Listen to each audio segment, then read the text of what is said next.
और इतिहास गवाह है, जब भी महाशक्तियां समंदर पर कब्जे की लड़ाई लड़ती हैं, सबसे पहले शांति डूबती है। हॉर्मुज स्ट्रेट आज उसी खतरनाक मोड़ पर है जहां से दुनिया का करीब 20% तेल गुजरता है और अब वही बारूद की गूंज सुनाई दे रही है। आधी रात सीज फायर फिर से टूट गया। अमेरिकी सैन्य हलचल के बीच ईरान ने हाई अलर्ट जारी किया और जवाबी कार्रवाई का दावा भी किया। सबसे बड़ा सवाल यह है कि क्या यह सिर्फ दबाव की रणनीति है या फिर मिनी वॉर के जरिए हॉर्मुज में ताकत की नई लकीर खींची जा रही है, क्योंकि बंदर अब्बास से लेकर केश्म और अबू मूसा तक पूरा समुद्री इलाका अब सैन्य शतरंज का मैदान बन चुका है। में एक साथ कई धमाके सुने गए। रात करीब 1:30 बजे बारूदी शोर से हॉर्मुज दहल गया। ईरान ने हाई अलर्ट जारी कर दिया, जबकि अरब सागर में तैनात यूएस युद्धपोत भी सक्रिय हो गए। और हॉर्मुज एक बार फिर जंग का मैदान बन चुका है, क्योंकि अमेरिका ने ऐसा प्लान बनाया था जिससे हॉर्मुज में ईरान कमजोर पड़ जाए। इसके लिए रात के अंधेरे में हॉर्मुज दहलाने का प्लान अमेरिका ने बनाया था। रात करीब 1:30 बजे अमेरिकी ऑयल टैंकर हॉर्मुज में जबरन घुसने की कोशिश में था। इसके लिए टैंकर के रडार सिस्टम को बंद करके घुसपैठ की तैयारी थी। इसके लिए अमेरिकी नेवी बोट ने सहायता की थी। इस दौरान ईरानी सिस्टम ने उसे पकड़ लिया। पहले ईरानी फोर्स ने चेतावनी दी।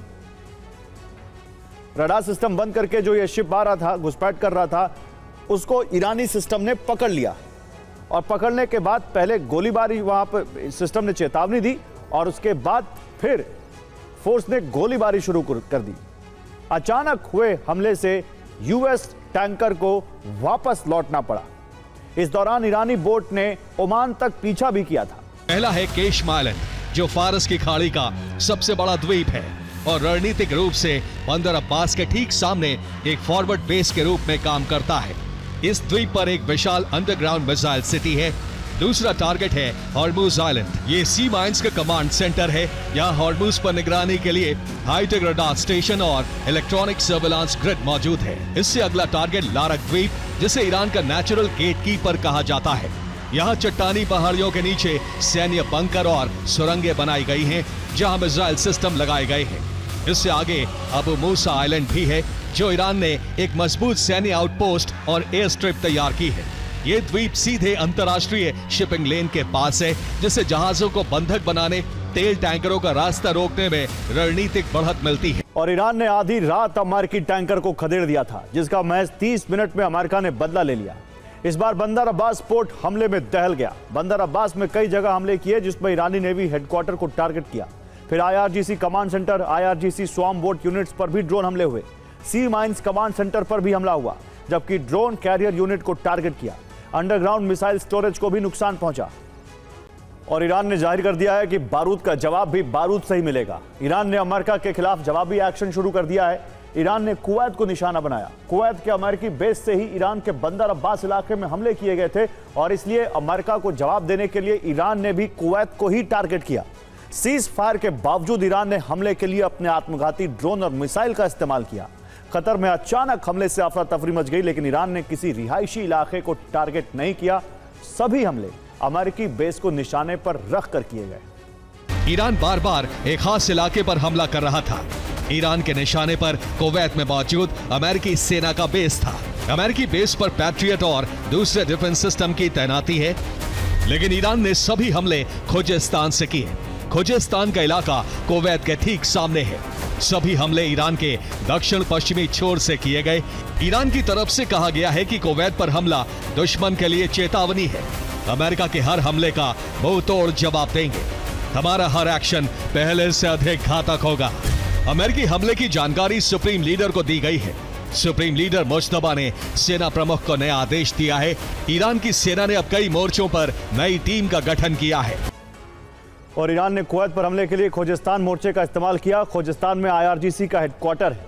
यहाँ ईरानी सेना का करबला नाम का ऑपरेशनल बेस मौजूद है। बड़े पैमाने पर यहाँ ईरान ने मिसाइलों की तैनाती कर रखी है। ईरान का आर्टिलरी ग्रुप भी तैनात है, क्योंकि यहाँ से कुवैत पर हमला करना बेहद आसान है। ईरान ने कुवैत में मौजूद अमेरिकी बेस कैंप आरिफजान को निशाना बनाया, क्योंकि यहाँ अमेरिकी वायुसेना और नेवी की तैनाती है। कुवैत में ही अमेरिकी मरीन कोर की मौजूदगी है। ईरान पर हमले में इसी बेस का इस्तेमाल होता है। अमेरिका के कई सर्विलांस विमान और ड्रोन की तैनाती है। ईरान ने जाहिर कर दिया है कि ईरान भी अमेरिका से युद्ध के लिए तैयार है। ईरान को नुकसान पहुंचाने का अंजाम क्या होगा? ईरान का टारगेट कई देश बन सकते हैं। ईरान ने अपनी एरोस्पेस फोर्स को अलर्ट किया है। एरोस्पेस फोर्स हाइपरसोनिक मिसाइल से लैस है। एरोस्पेस फोर्स की तरफ से बयान भी जारी किया गया है। और फारस की खाड़ी में दर्जनों तेल टैंकर और आसमान में लगातार धमाके। मिसाइलों का मलबा गिरने से तेल से लदे टैंकर में भी आग लग सकती थी। कुछ रिपोर्ट्स में दावा है कि खाड़ी देशों में इन हमलों को लेकर अमेरिका के प्रति नाराजगी बढ़ी है। इस बीच ईरान ने क्विक रिएक्शन टीम बना दी है और सुप्रीम लीडर ने इसके लिए आदेश जारी कर दिया है कि मुस्तफा ने कहा है कि यूएस के हर हमले का जवाब दिया जाएगा। दुश्मन के हमले के कुछ ही मिनटों बाद ईरान से भी हमला होगा। सुप्रीम लीडर ने कहा है कि अमेरिकी बेस को निशाना बनाया जाए। हमले के लिए ईरानी सेना घातक ड्रोन मिसाइल का इस्तेमाल करे। कुवैत पर हमले के बाद अरब देशों के लिए अलर्ट जारी कर दिया गया है। 24 घंटे एयर डिफेंस अलर्ट मोड पर रखे जाएंगे। ईरान से कतर पर हमले के बाद हड़कंप मच गया है। अरब देश डरे हुए हैं। ईरानी मिसाइलों को गिराने के लिए मुस्तैदी बरती जा रही है। नवंबर में होने वाले अमेरिकी मिड टर्म यानी मध्यावधि चुनावों की तारीखें जैसे जैसे नजदीक आ रही हैं, व्हाइट हाउस के भीतर बेचैनी और तनाव बढ़ता जा रहा है। राष्ट्रपति डोनाल्ड ट्रंप भले ही बार बार यह दावा कर रहे हो कि उन पर इन चुनावों का कोई दबाव नहीं है और वो ईरान के खिलाफ इस संघर्ष को कितना भी लंबा खींच सकते हैं, लेकिन सच्चाई इसके उलट है।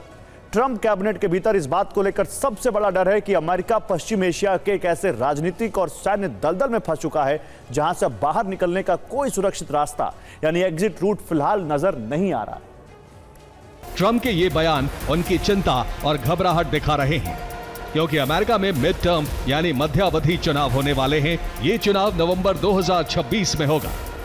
आमतौर पर यह चुनाव नवंबर के पहले सोमवार के बाद आने वाले पहले मंगलवार को होता है, यानी 2026 में मिड टर्म की संभावित तारीख 3 नवंबर 2026 है।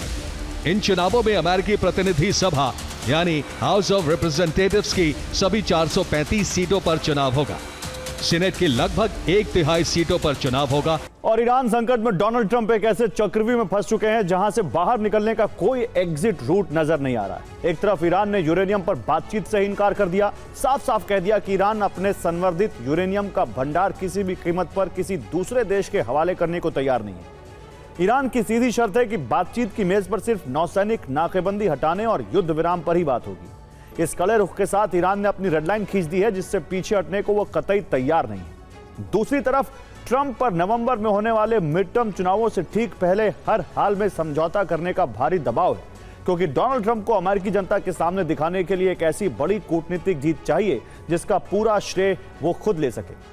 इस समझौते के जरिए ट्रंप पर अपनी गिरती लोकप्रियता को संभालने के लिए एक मजबूत राष्ट्रपति दिखना वो चाहते हैं, लेकिन खोखले हो चुके हथियारों के जखीरे की वजह से वो बिना किसी सैन्य समाधान के इस दलदल से बाहर निकलने को लाचार है।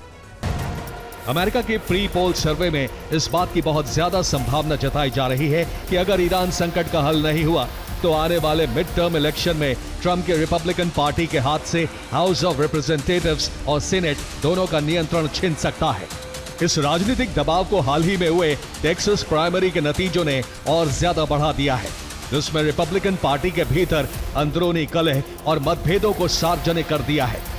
डेमोक्रेटिक पार्टी अब इस आंतरिक फूट का फायदा उठाकर नवंबर में होने वाले कड़े मुकाबले को अपने पक्ष में करने की पूरी तैयारी में है। ईरान के खिलाफ युद्ध की बड़ी बड़ी बातें करने वाले डोनाल्ड ट्रंप इस समय अमेरिकी इतिहास के सबसे बड़े हथियार संकट से जूझ रहे हैं।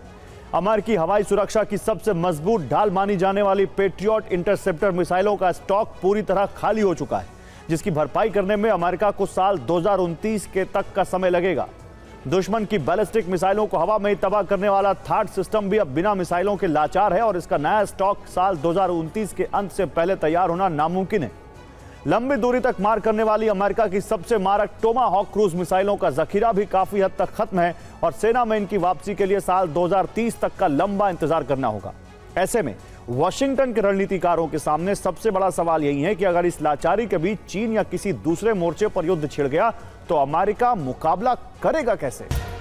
डिफेंस रिपोर्ट बता रही है कि अमेरिका फिलहाल कोई नया युद्ध लड़ने की स्थिति में ही नहीं है। अगर अमेरिका लंबे समय तक पश्चिम एशिया में हथियार खर्च करता रहा तो चीन जैसे संभावित बड़े मोर्चे पर उसकी तैयारी प्रभावित हो सकती है। और ईरान की कूटनीति में एक अहम शर्त यह है कि हमले लेबनान और गाजा में भी बंद होने चाहिए। इस शर्त पर ट्रंप ने अपना रुख नर्म भी किया। लेबनान और इजरायल के बीच युद्ध विराम संधि पर वॉशिंगटन में मुहर लगवाई, लेकिन युद्ध विराम कुछ ही घंटों में टूट गया। सभी ने मान लिया कि हमले सिर्फ हिजबुल्लाह पर हो रहे हैं, लेकिन पिछले कुछ घंटों में इजरायल ने पूर्ण पैमाने पर लेबनान में विनाश शुरू कर दिया। तो क्या नेतन्याहू खाड़ी में आई नाजुक शांति को भंग करने वाले? जवाब इस रिपोर्ट में देखिए। इजराइल का लक्ष्य साफ है, जोहरानी और लितानी नदियों के बीच का पूरा इलाका और लेबनान की समुद्री सीमा अपने पूर्ण नियंत्रण में लेना। जोहरानी नदी के दक्षिणी क्षेत्रों को युद्ध क्षेत्र घोषित किया जाता है। बतौर सबूत ये वीडियो देख लीजिए। पहले आईडीएफ ने तायर और आसपास के लोगों को निकलने की चेतावनी दी। लोग चेतावनी जारी होते ही घरों से निकलकर भागने लगे और इजरायली वायुसेना ने तायर पर हमला कर दिया, इस दावे के साथ कि हमला हिजबुल्लाह के हेडक्वार्टर पर किया जा रहा है। लेकिन इन हमलों में हुए विस्फोट बता रहे हैं कि टारगेट कुछ और है। टारगेट है दक्षिणी लेबनान का बुनियादी ढांचा, जिसमें आवासीय इमारतें भी शामिल हैं। ठीक ऐसे ही हमले लेबनान के सिदोन शहर पर भी बिना किसी चेतावनी के किए गए, जिसके बाद आवासीय क्षेत्रों में चीख पुकार मच गई। ये वो ड्रोन हैं जिन्हें इजराइल का कोई भी इलेक्ट्रॉनिक जैमर या एंटी ड्रोन सिस्टम रोक नहीं सकता। ये वो ड्रोन है जो बिना देरी के HD क्वालिटी वीडियो से अपने टारगेट साफ देख सकता है। ये वो ड्रोन है जो इमारतों के अंदर और बख्तरबंद गाड़ियों पर अचूक हमले करता है। और ये वही ड्रोन है जो उत्तरी इजराइल के जल अल अल्लाम सैन्य स्थल में मौजूद आयरन डोम को भी तबाह करता है। दरअसल लेबनान के साथ साथ गाजा में भी विनाश नहीं रुक रहा है। इजराइल ने मध्य गाजा पर विमानों से 2 मिसाइलें दागी हैं और इस हमले के साथ अब तक 72,000 से ज्यादा लोगों के मारे जाने की रिपोर्ट आ चुकी है। बेंजामिन नेतन्याहू पर भ्रष्टाचार, रिश्वतखोरी और विश्वासघात के 3 बड़े आपराधिक मामले चल रहे हैं। इन मामलों में नेतन्याहू को बुधवार को अदालत में गवाही देनी थी, लेकिन गवाही के ठीक पहले नेतन्याहू के वकीलों ने अदालत में एक अपील दायर की। अपील ये थी कि प्रधानमंत्री सुरक्षा और राजनयिक मामलों में व्यस्त हैं, इसलिए गवाही रद्द की जाए।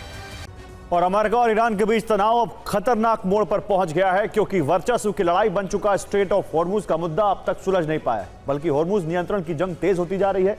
अमेरिका हॉर्मुज पर प्रतिबंधों का इस्तेमाल करके ईरान को मजबूर करने का दबाव बना रहा है। यूरोप पर हॉर्मुज खुलवाने का प्रेशर बढ़ता जा रहा है। ईरान ने तय कर लिया है कि सबसे शक्तिशाली स्ट्रेट को वो छोड़ेगा नहीं। तो क्या महासंग्राम छिड़ने वाला है? अगर ओमान ने ईरान के साथ मिलकर स्ट्रेट ऑफ हॉर्मुज को कंट्रोल करने की कोशिश की तो अमेरिका ओमान पर भी हमला कर सकता है। सबसे पहले इस प्रतिबंध से सीज फायर और शांति वार्ताओं को झटका लगेगा और वैश्विक ऊर्जा संकट और महंगाई अपनी चरम सीमा को पार कर जाएगी। साथ ही शिपिंग और व्यापारिक जहाजों के लिए धर्म संकट की स्थिति होगी। फ्रांस अपने अमेरिका की तरफ प्रोजेक्ट फ्रीडम के जरिए हॉर्मुज खुलवाने में मदद करेगा, जिसका मकसद फंसे हुए जहाजों को निकालना और उन्हें सुरक्षा देना होगा। नीदरलैंड्स हॉर्मुज में संभावित मिशन के लिए भूमध्य सागर में माइन स्वीपर भेजेगा, जो ईरान की समुद्री माइंस को हटाने में कारगर होंगी। चेक रिपब्लिक ने हॉर्मुज स्ट्रेट में अमेरिका को खुफिया और तकनीकी मदद देने का ऐलान किया है। और रूस ने यूक्रेन पर हमले और तेज कर दिए। कीव से ओडेसा तक मिसाइल और ड्रोन बरस रहे हैं। हालात ऐसे हैं कि अब यूक्रेन के एयर डिफेंस सिस्टम पर बड़ा संकट खड़ा हो गया है। ज़ेलेंस्की ने खुद ट्रंप को चिट्ठी लिखकर मदद मांगी है, लेकिन ट्रंप अब ये बोझ यूरोप पर डाल सकते हैं। आपको ये रिपोर्ट दिखाता हूं। ज़ेलेंस्की ने ट्रंप को एक जरूरी पत्र भेजा है। इस पत्र में ज़ेलेंस्की ने साफ कहा है कि यूक्रेन के पास पैट्रियट एयर डिफेंस सिस्टम के PAC-3 इंटरसेप्टर तेजी से कम हो रहे हैं और दूसरी तरफ रूस अपने मिसाइल और ड्रोन हमले और तेज करने की तैयारी कर रहा है। यूक्रेन ने अमेरिका से तुरंत नई मिसाइलें, नए पैट्रियट सिस्टम और एंटी बैलिस्टिक सपोर्ट मांगा है। सूत्रों के मुताबिक ज़ेलेंस्की ने इस पत्र में यहां तक कह दिया है कि वो अमेरिका से अतिरिक्त सिस्टम खरीदने के लिए भी तैयार हैं। ओडेसा में रात भर ड्रोन हमले हुए, कई रिहायशी इमारतें क्षतिग्रस्त हो गईं, 11 लोग घायल हुए, जिनमें बच्चे भी शामिल हैं। नीप्रो में भी बड़े हमले की खबरें आई हैं। रिपोर्ट्स के मुताबिक यूक्रेनी ड्रोन ने रूस के नेबो SV रडार स्टेशन और कई सैन्य वेयरहाउस को निशाना बनाया है। क्रीमिया में भी रात भर धमाकों की खबरें आईं। रूस के एयरबेस इलाकों के पास बीती रात कई विस्फोट हुए हैं। और ट्रंप ने यूरोप का पूरा समीकरण बदल दिया है। जैसे ही ट्रंप ने अमेरिका फर्स्ट नीति के तहत यूरोप से दूरी बनाई, वैसे ही यूरोप को अपनी सुरक्षा की चिंता सताने लगी। और इसी चिंता ने अब यूरोप के देशों में गठबंधन की नींव डाल दी। और गठबंधन साधारण नहीं है, बल्कि न्यूक्लियर अम्ब्रेला वाले भी हैं। क्या यूरोप में महायुद्ध का काउंटडाउन शुरू हो गया? क्या यूरोपीय देश खुद रूस का सामना करने वाले हैं? फ्रांस का न्यूक्लियर कवच विस्तार नॉर्वे तक। इसी दौर में नॉर्वे और फ्रांस ने ऐतिहासिक रक्षा समझौते पर हस्ताक्षर किए हैं, जिसमें नॉर्वे अब फ्रांस के परमाणु सुरक्षा कवच के दायरे में होगा। इस समझौते का मकसद है आधुनिक खतरों और रूसी हमले का मुकाबला करना, जिसके लिए एयर डिफेंस सिस्टम विकसित करने पर डील हो गई। इसके अलावा रूस के हाइब्रिड हमलों और जासूसों के खिलाफ भी ऑपरेशन की तैयारी है।